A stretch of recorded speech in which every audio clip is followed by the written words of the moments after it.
I'm Cassandra with Profitl, and I've been selling on Amazon since 2021. Justin, the winds of change, and I've been selling on Amazon since 2012. Hi, I'm Doug Moore. I've been selling on Amazon since 2021. I feel like it's like the football game, how like the people like show up. They're like, I'm from Texas A&M. I was thinking like Alcoholics Anonymous, but That's true. I haven't Okay. clicked on my Amazon page in 12 minutes. that's right. I haven't checked the app in a minute and a half. Yeah, I haven't refreshed my sales in 3 minutes. It's funny because sometimes I'm like, if my sales are off, like it'll be like the other day, actually today, it was like almost like 12:30 in the afternoon before I got a sale, and I'm like checking all my emails, like, did they send me something saying I've been kicked off?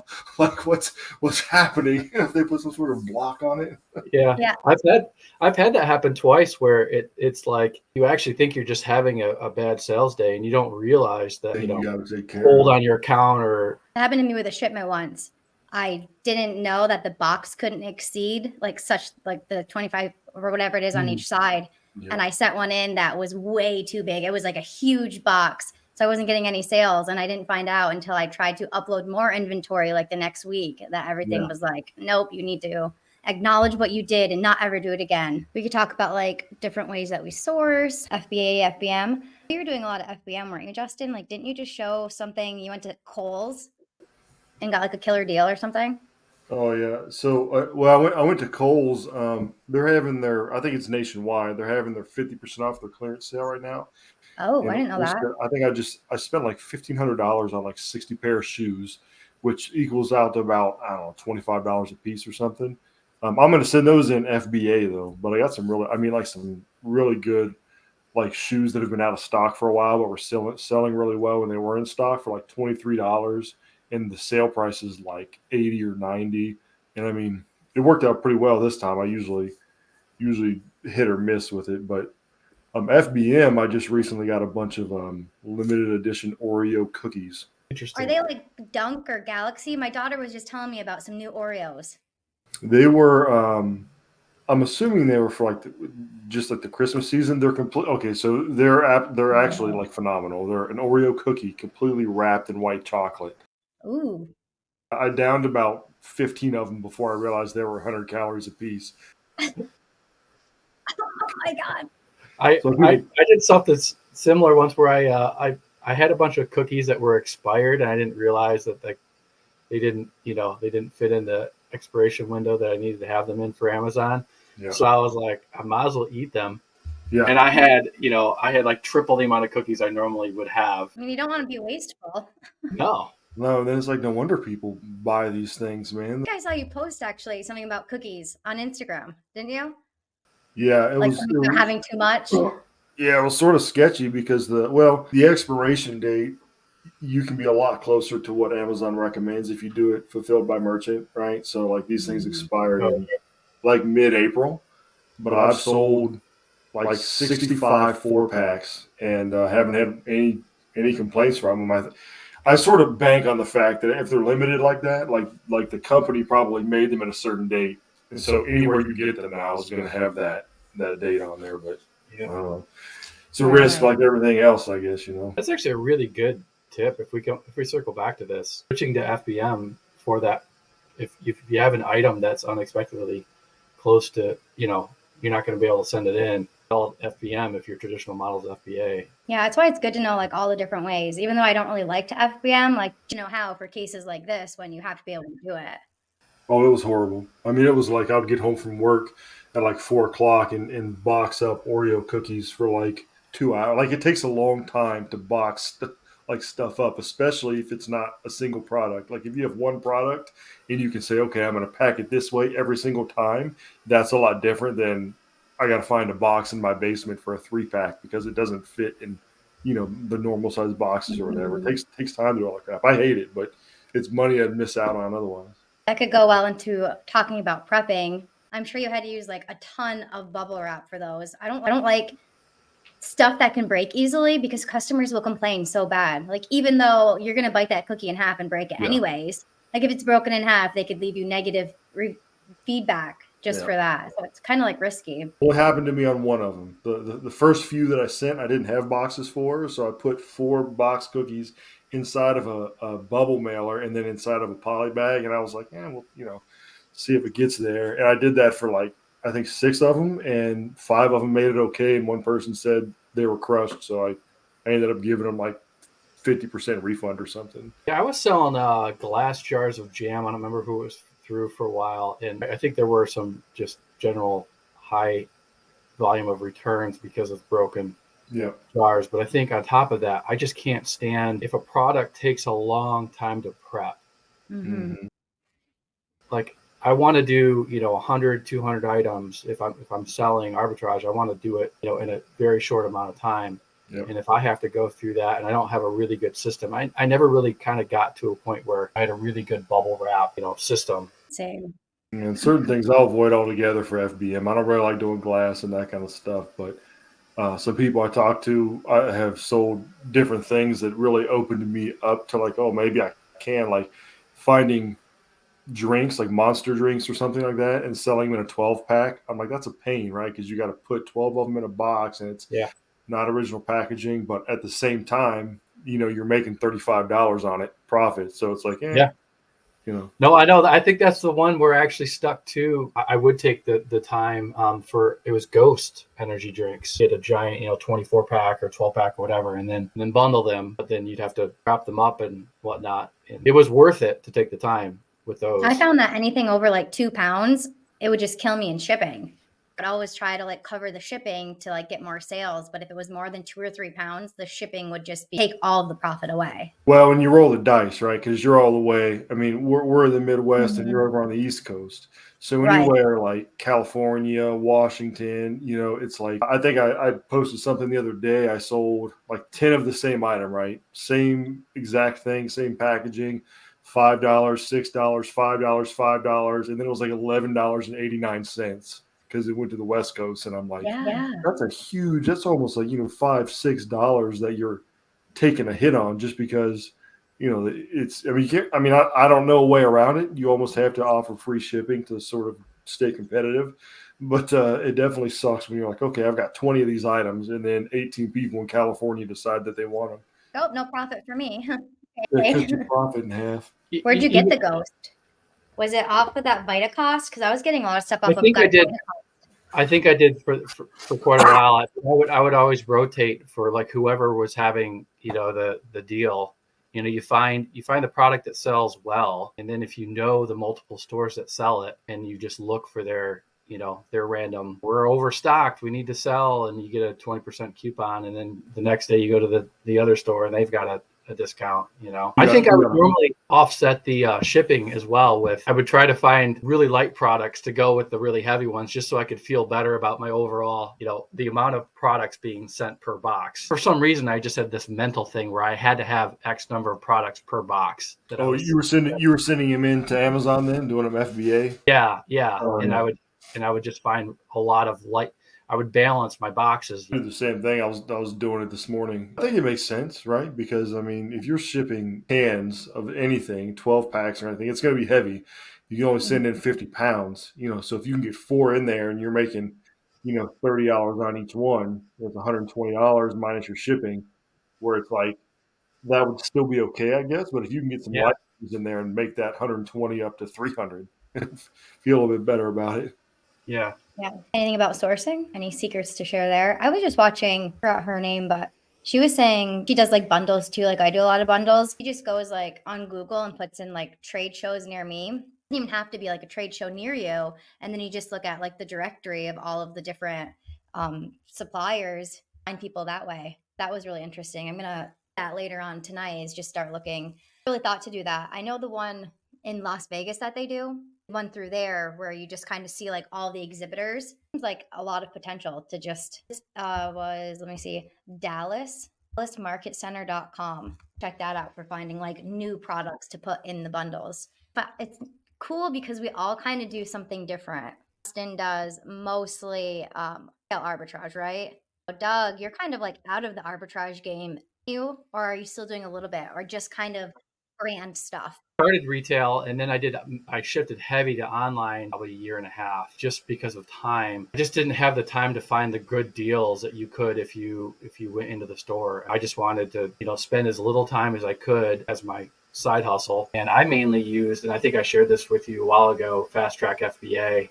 For me, that was just a really good, I think, just reasonably sourced leads, because obviously there's a bunch of gimmicky leads out there, but I just felt they were the most reliable for me. And I probably used them for 6 or 9 months. And I think it was $100 a month. I could get a ton more than I would kind of anywhere else. I liked that. It was really cool. Like, you could buy leads and it kind of showed you like the ROI and how much the product cost. Got scammed on one site was selling dog treats, and I purchased like hundreds of dollars in dog treats. Never sent it, but I paid through PayPal, which is awesome to pay through PayPal because then you can file those claims and most of the time you get your money back. Just for online arbitrage, you had a leads list for online. Kind of like a leads list, yeah. Like, you would pick the category and then it kind of would give you like a teaser about it. Like, it would show you the stats on it and how much you're buying it for. So then it's like a blind thing. You don't know what the product is.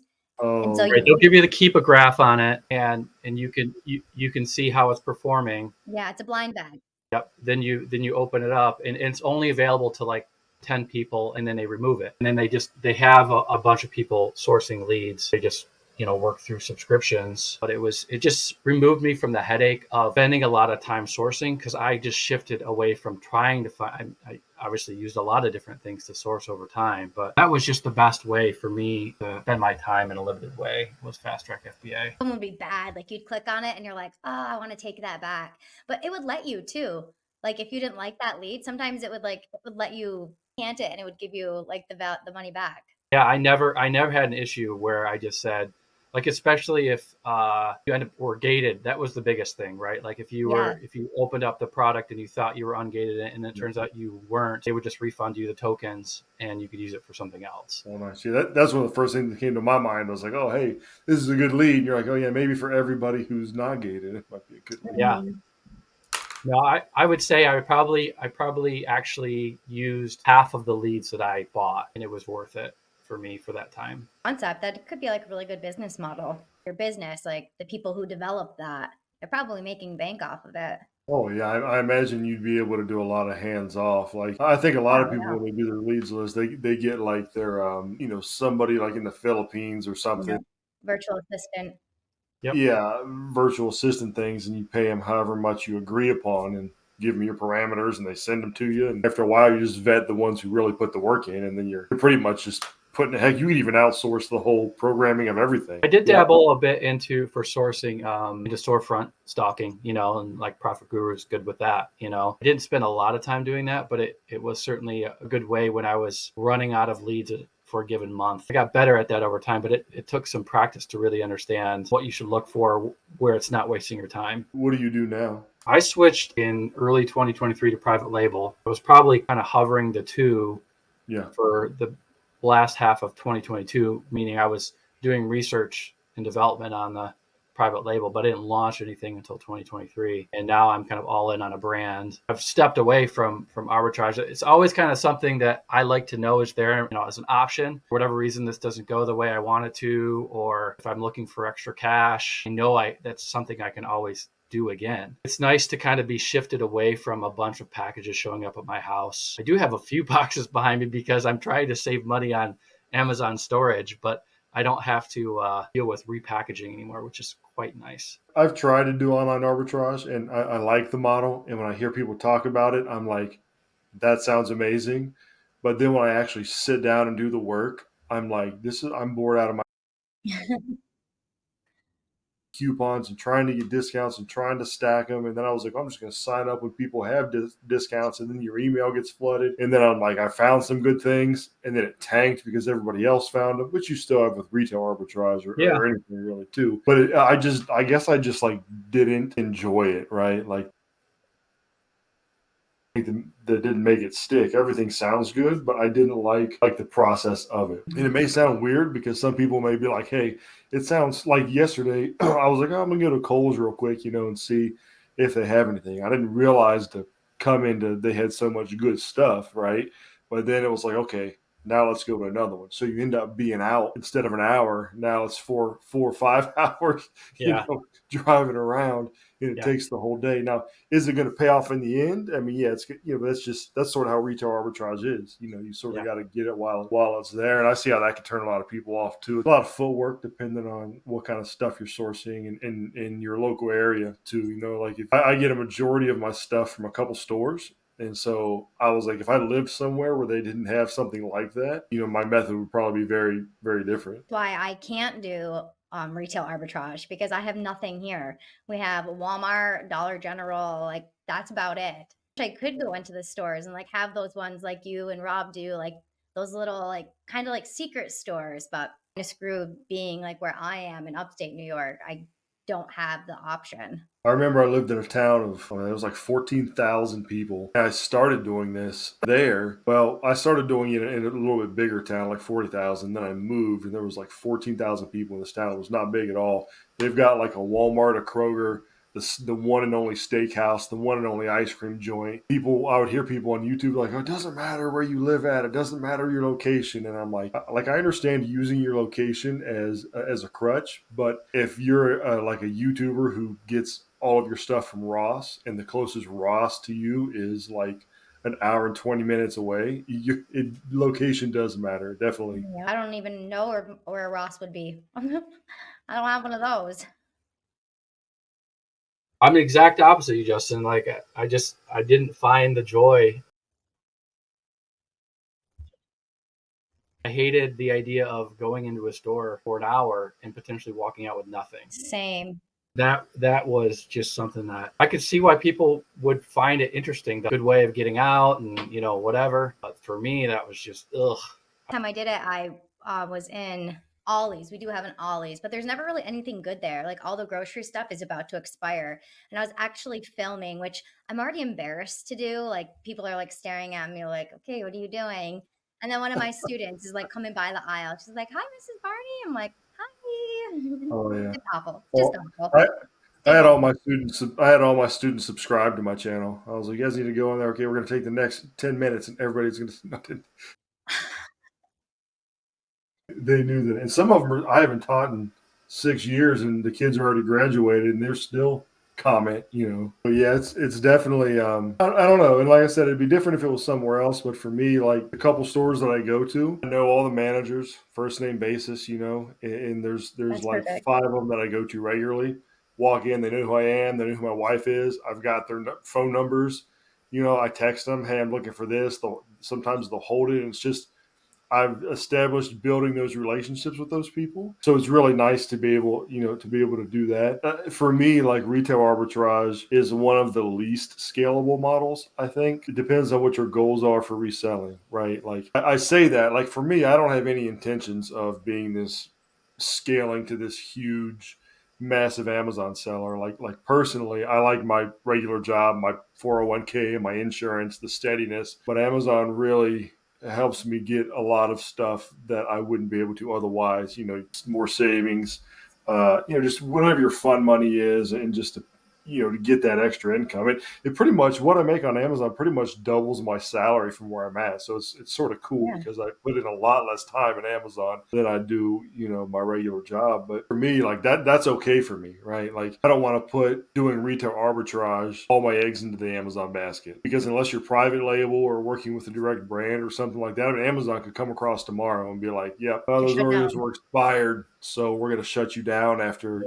12 years of selling without incident. That's a little extreme, but you hear about that stuff. Every time I get an email from Amazon, I'm like, oh God, I hope this isn't the day. Are they shutting me down? Like it's nerve-wracking. You can't go all in on it for arbitrage. With Doug, you have your brand you can fall back on. You could go, you have your own website. That was the biggest thing that pushed me over the line into private label, was because I had a 5-year plan when I started the business, which was to give me an option. If I wanted to leave my full-time job, I could. I think when I was trying to scale up a ton, that was another reason why online worked for me, because I could find a ton of stuff through leads in a short period of time. And then I was trying to get, I had a prep center and everything, and told the story about how I've almost got shut down just because of a few stupid, there was like a counterfeit or whatever issue, and then there was enough red flags where they were holding my money, and I just really scared me. If you've got 500 leads that you're turning into buys every month or whatever it was, you're going to make a mistake somewhere. You have too many of those, really hurt you. Yeah, that's probably the worst. I don't even remember the guy's name, but he was doing, I think, like 200,000 a year or something in sales on Amazon. Been doing it for like 5 years, and then he got shut down. And I'm watching like this, like like it's a horror movie. I'm like, Yeah. okay. So one of the things though is like you never know what people say and what actually happened. You never really know, right? You got Amazon's story, you got their story, you got the truth, right? And so, but this guy was like, even got a lawyer, and then it was like 6, 7, 8, 9 months. It was a long process going back and forth. And he looks back on it, and he said, "I wonder if I just would have accepted that I did it wrong, wrote a plan of action, and moved on." But he tried to fight it, is what he tried to do. But the fear of doing everything you think right, but I didn't read that policy that says the boxes have to be under 25 inches. Like Right. you send it in and they're like, "Oh, well, you're not suited for our platform." Right. You need to know all the rules. Yeah, maybe this falls under the we're getting into a little bit of the frustration stuff, but even with the whole plan of action, have you had to, either you had to deal with that before? On a short scale, just with the 25-inch with the boxes, I had to like acknowledge that and make it known, like, I understand now, and let them know, like, okay, my boxes can't exceed this, not to your length. You had like a different issue with the authenticity, right?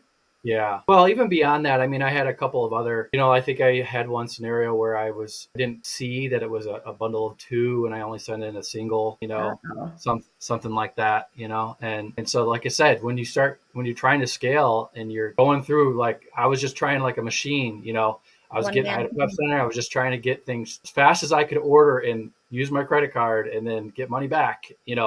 That's what I was doing. That plan of action is hard to like figure out what they want. I think I went through like 5 iterations of slightly different things, and it was just one sentence was a little different, and they finally were like, okay. And the way Amazon is, like, even with the ungating process, I was just thinking that you could have probably sent that same letter, literally the same letter, 5 times, and then on the 5th time they're like, "Oh yeah, no, this is good. This is what we're looking for." Yeah. If you call customer service, they're absolutely useless. Yeah. Yep.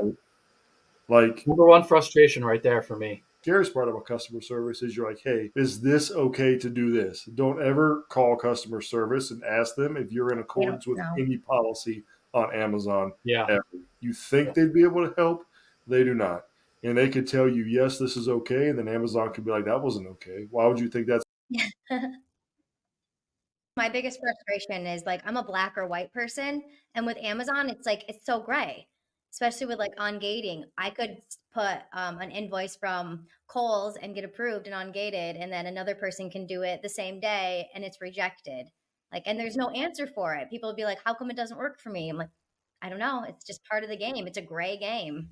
It's gray, but it's always your fault. Oh yeah. The biggest gray area that sticks with me and a couple of other people that I've been talking to is expired complaints. And so Amazon's pretty clear about supplements, right? You have to have, whatever the supply is. If you have a 90-day supply, it has to be 90 days plus, I think it's like 90 days or 120.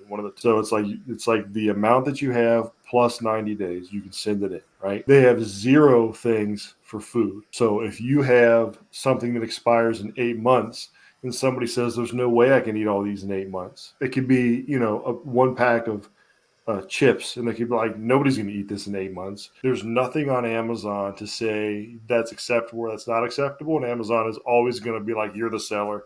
You're going to have to take the hit for it." That's super frustrating. We just sold a couple people in this group that I'm in, just sold some cold medicine, right? And there was 56 tablets of cold medicine, and it says take 3 a day. So you're talking, that's what, like 3 weeks almost worth of medicine.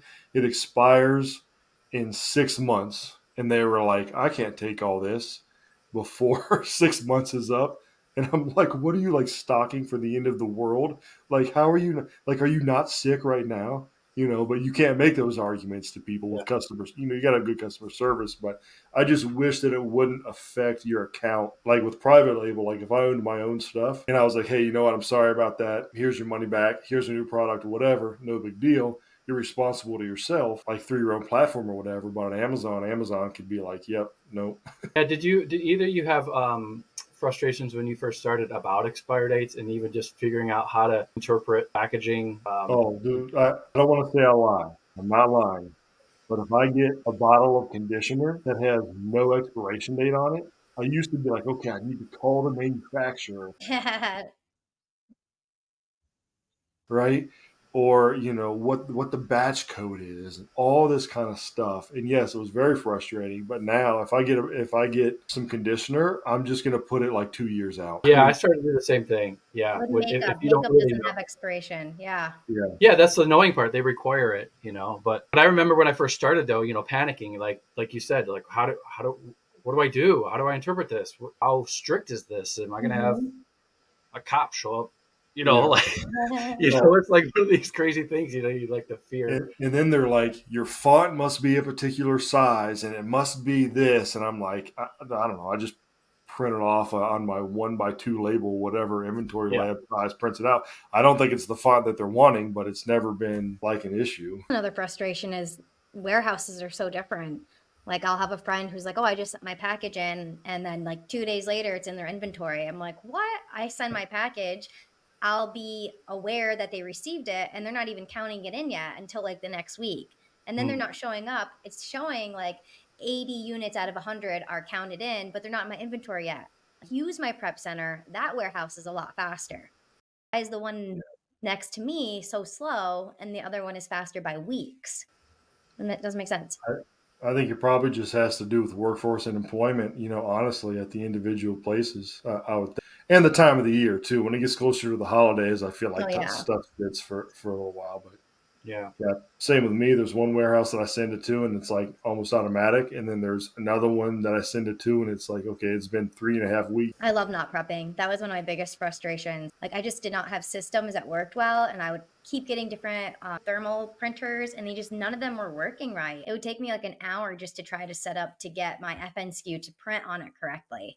I don't know. It was a headache. I hated prepping. I would keep stuff in my room, my storage room, for months and just not ever prep it. And then by the time I'd be like, okay, let's prep it now, there was no profit. Like that'll kill you right there, right? If you sit on your stuff too long, especially in the arbitrage world. I will say I've gotten looser with the standards I hold myself to, not necessarily in a bad way, but when I hear about other sellers doing things and they're like, "Oh, you do that? Like that's got to take a lot of time." I'm like, "Right, it does." They're like, "I've never done that, and it's always been fine." So I'm like, "Okay, maybe I'll try it." Right? Polybagging, right? Some things will say it has to be polybagged. Some things will not have that. Amazon doesn't recognize it as something that needs polybagged. Say it's a lotion, right? That you pop the top off and squeeze. One lotion will say it needs to be polybagged. Makes sense to me. Another lotion will say that it doesn't need to be polybagged, but it's the same thing. So I would polybag them, right? But then I started to be like, okay, it doesn't say it. I'm just gonna send it in. Granted, it doesn't look like it's gonna bust all over the place. Well, yeah, that's for sure. I would often just polybag something like a lotion, just because, even if it didn't require it, just because I could just imagine half the time they'd show up in my house. Before I was using a prep center, they were terrible. Yeah, when they send it back to you, they don't have the same standards that they expect you to have. Right. For sure. Like push tops, you know what I mean? Like for shampoos with the push tops, those would always break. Every time I would sell those, I would get complaints. Yeah, you're reminding me of all the things I don't miss arbitrage. But I will say this: I probably, if I got back into online arbitrage again, I probably would really revamp my own system and avoid the prep center. I, like you, I didn't want to deal with prepping. Just it ate so much of my margin. The trade-off for me is the sales tax, because I send it right to that prep center, so I don't have to pay the sales tax that I would be paying. Well, I was doing that too, but it just didn't make it up. I mean, I'm sure I could have worked it out, but I started using a sales tax free state and send all my stuff, all my online orders were shipped there. I didn't have to pay for the sales tax because in Michigan we've got 6. Still didn't make up for it, but I think maybe with more time it could have worked out. I mean, obviously it's working out for you. Well, like with Justin's, some places want to charge a fee for every small little thing. So it took a lot of research finding one that was really just all inclusive. So there wasn't anything hidden. Like they're not going to charge me for each little piece of bubble wrap, for my label, for, it's one fee, here it is. I mean, a prep center is something I think would be huge, especially if you're able to do it, arbitrage and stuff like that. And then definitely doing the retail arbitrage, you got to have a process doing it, because finding items is the fun part, right? And that's part of the appeal of retail arbitrage. And it's probably one of the highest margin methods that there is. A lot of times wholesale, you're doing 20%, 25%, something like that ROI, where, you could go out and you come across a good item and, I'm making 300-400 ROI on some things. And then you give up in the fact that it's not consistent, right? Like I can't go back and buy 100 more of those items. And that's sort of where the give and take is. It seems like it's nice having the high margins, that's for sure. Well, I think you're highlighting that if someone came to me today and asked me, what model would you start with? And I always say, well, arbitrage in general. But if they wanted to know more specifically online or retail, I'm realizing that I think a lot of it is personality. Yep. As we're talking about this, I think the method that you should choose is largely based on, what do you like to do? Do you like the hunt? Do you like getting out and going to a store? Do you like shopping in general? Or are you trying to free up your time? Are you trying to scale? I think they're very two different things for two different types of people. They both work in just two different ways. Yeah, retail arbitrage is like a treasure hunt.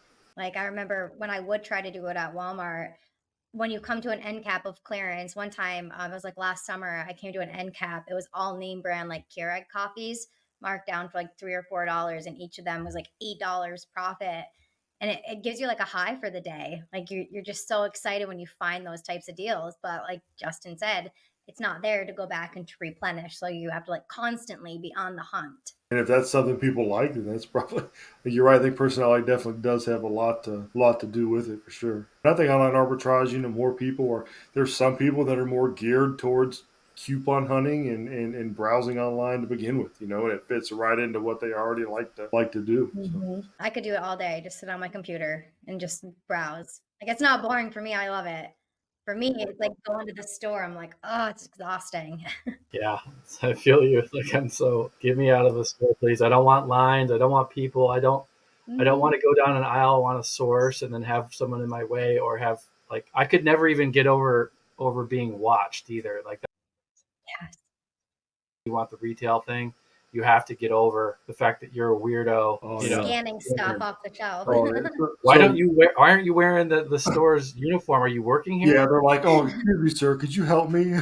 It's funny, and you're right. I'm used to it by now, right? I've been doing it a long time. But so yesterday, got all those shoes, and what's cool about Kohl's, they have to do your tax exempt at the customer service. So the line was like halfway down the store, but I was like, yeah, sorry, I got to go to customer service. Yeah, and there was nobody in line. So we skipped in front of the line, and then the people, some of the ladies got behind us, and they were like, oh, what are all those shoes for?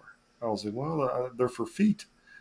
What are you going to do with them? And my wife had a guilty conscience. She's like, we're going to give them to charity. I'm like, we're not giving them to charity. I was like, guilty conscious till she lies. Right. Yeah, she was like freaked out. But I've had people do that. They're like, oh, tax exempt. Okay, well, bless your heart. Are you with the school district? Mm-hmm. I sure am. Myself, and definitely raise questions. And then you'll be in a weird spot where somebody won't be looking at what you're looking at. But as soon as you have 30 of them in your cart, they're like, oh, are you going to take all those? I'm like, right. Because now you think it's something good, right? Definitely being out in public, right? So you got to deal with everything that entails. Gotta have a strong backbone.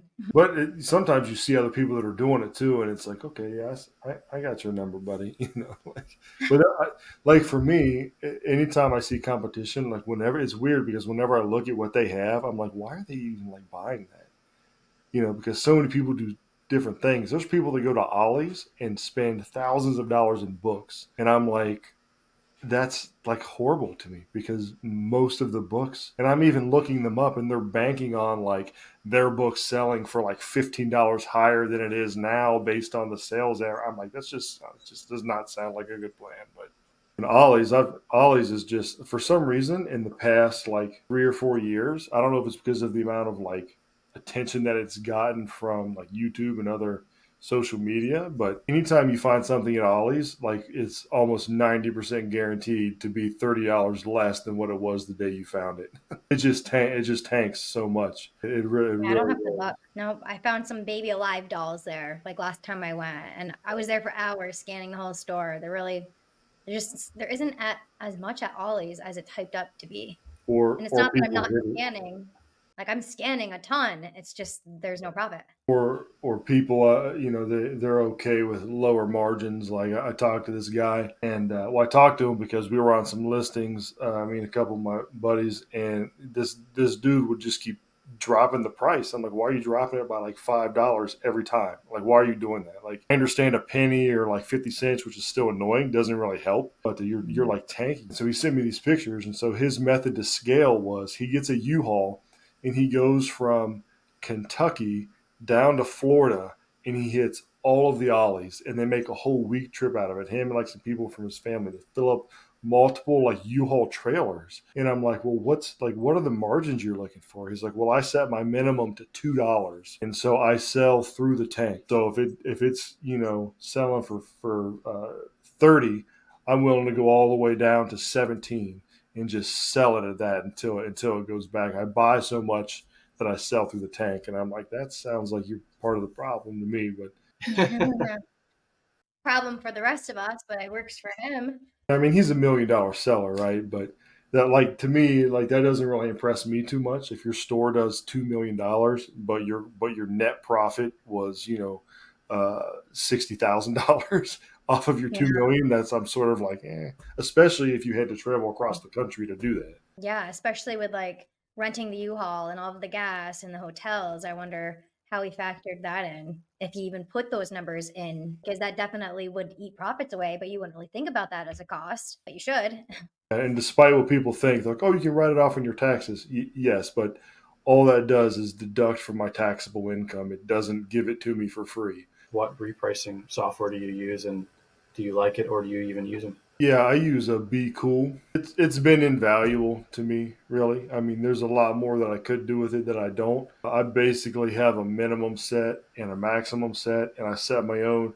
Essentially, when it's all working right, the basis of it is I will match the buy box as long as it's within my above my minimum. And I also have it set to where it doesn't drop over a certain percentage. Depends on how many ASINs you have too, right? Like if I had maybe 30 ASINs or 10 or something, that'd be a lot more easy to manage than if you have, multiple. And that's really where it comes in because, like, for example, I've got an item that was selling for 17, but I sold some today for 26, right? Because my repricer actually raised that price up. So I was like, man, I never ever would have caught it, right? Because I'm not looking at every ASIN all the time. What do you guys do with your listings when you're done selling them? Do you delete the whole thing out of your inventory? Yeah. I would always delete. For some reason, I didn't want some new red flag thing pop up. Even though I know that doesn't really matter in the end. No, that literally happened. Yeah, I had stuff I was selling like a year ago. It was just I got it on a deal, sold through it, and I never deleted the listings. Like I would just leave that as inactive inventory. And I got like an IP on it just randomly, like a year later. I'm like, I'm not even selling this, but because I had the listing open, no inventory, nothing active, I got hit with a complaint. Yeah, It's crazy. that's a really good point. I've told myself once a month at the end of the month I'm going to clean up the ASINs that I don't have anymore. Right? Yeah. It's been like 3 months since I think I did the last one, but you're right. That's the biggest thing because that's happened to me several times. So like, either an IP complaint or a suspected IP complaint, and it's something I sold two of, a year ago. Yeah. Yeah. But many more and more brands are not wanting third-party sellers to sell their products. So something that I was selling easily, I kept it open, and now I'm getting hit with all this stuff. So I'm like, crap, I got to go through and delete everything that I'm not selling. And you got to be careful too, because if you delete something that's either one on its way or it's an FC transfer somewhere, but it shows as zero, like you don't want to delete something that you have actively going in, right? And you don't want to delete something that could potentially come back either, because if you sell something and you delete the listing and then like a customer returns it or something, there could be an issue with that. Keeping that nice and clean is the idea. I think your safeguard, and if you accidentally delete something and you didn't realize there's FC transfers, at least it will show up on the unfulfillable inventory, right, or whatever category it is, and then you can just re-add it pretty easily regularly. I think that's happened to me a couple times. And you have to like recreate the listing. I've had it been to where I can recreate it and then they add it, and then I've had it to where they're like, no, you have to have it all sent back and resend it in. Oh, really? And this has been a while ago, so there could have been some other caveat. Yeah, if you've been around for a long time in Amazon, they don't give you any favors, clearly, right? No. No, there's no loyalty program for you. Nope, can't even get my money when I want it. Gotta wait 2 weeks. It's not Burger King. You can't have it your way. Anyone have anything else? Are we good? I mean, I could talk about it for days. I do enjoy sharing about this topic. There's not a lot. Yeah, there's not a lot of people you can talk about it with. Like, no one in my personal life would understand. I like hearing how people do things and sharing somebody started my pros and cons and what I wouldn't do and do again, you know. Oh, yeah, and I've got all kinds of questions. Private labels, something I think is interesting, but how do you come up with your idea? What do you do? Who do you get to make it? All that kind of stuff. I'm like bundles. Bundles is something I'm looking at. How did like this come about? It was like couldn't even imagine that when I started private label. Like, I don't draw. I mean, yeah, I mean, there's all kinds of questions, bundles I think are going to be good, but then I'm like, it's just, I think the hardest part for me is that I'm so in the mode of what I'm doing and it's working. To start to learn something else, I'm like, you have to take time away from what you're currently doing. And so you get sort of in that, like, it's hard to take time away from what's working to put it into something, even if it could potentially be, better. There's just only so many hours in a day. That's like my biggest struggle, having the energy after like the normal stuff is done. But like people will ask me, like, why do you still teach New York State retirement? Like, that's the answer. I've had to tell myself, like, during the week, 6 o'clock, I'm going to be done, right? Because I start my regular job at 6. And then I was working, boxing up stuff and everything until like 8, 9, 10, 11 o'clock at night every night. And I'm like, I still have like a wife and a kid that's here, right? Like, we would take a break and we would eat dinner together every night. But I'm like, I don't want to just come home and be on the computer all the time. And even though it's working, it's providing for the family. So I was like, you know what? 6 o'clock, I'm going to be done. Now, sometimes it runs to like 6:30 or something. But for the most part, I'm like, the stuff will be here tomorrow, right? Like, that's where I'm struggling with having like 3 young kids who like want to play and do all of the things. And I still need to feed them and clean them. Like, I wish I didn't need to sleep. Like if I could pick one superpower, no sleep. So I could just stay up, get so much done. You don't play the game of, hey, let's everybody get a poly bag. Okay, kids, you get to play with stickers today. Yeah. I'm going to time you. See how many you can do. Yeah. See, I mean, you just need to roll it all together. Take it to class. I'm too much of like a teaching type A person. Yeah. It would drive me nuts. I'd just be like looking the whole time. Like my OCD would be like, no, that's not right. The sticker is tilted sideways. You need to have it completely straight. That's definitely hard, but it's something like people who get employees, right?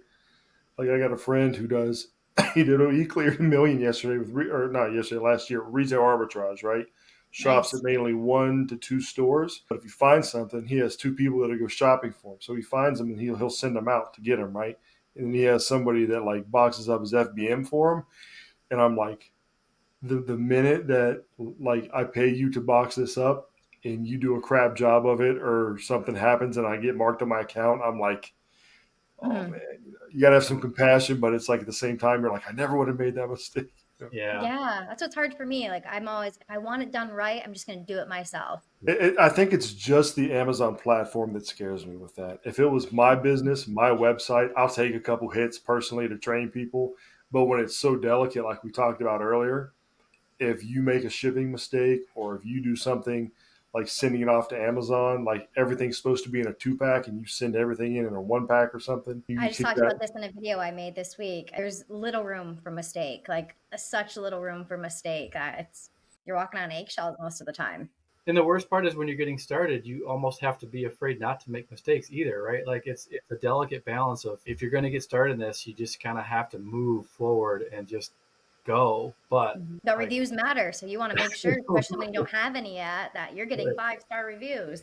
Reviews are another, I mean, that's a whole nother thing, right? Yeah, we But I should mean, save it. We should keep doing these. I think it would be so fun to do like a live stream, like stream Yeah. it live onto YouTube Oh, and yeah. stuff, and have people like come in and comment. That'd be a lot Yeah. of fun. We'll see if people are interested in that and join us in the conversation.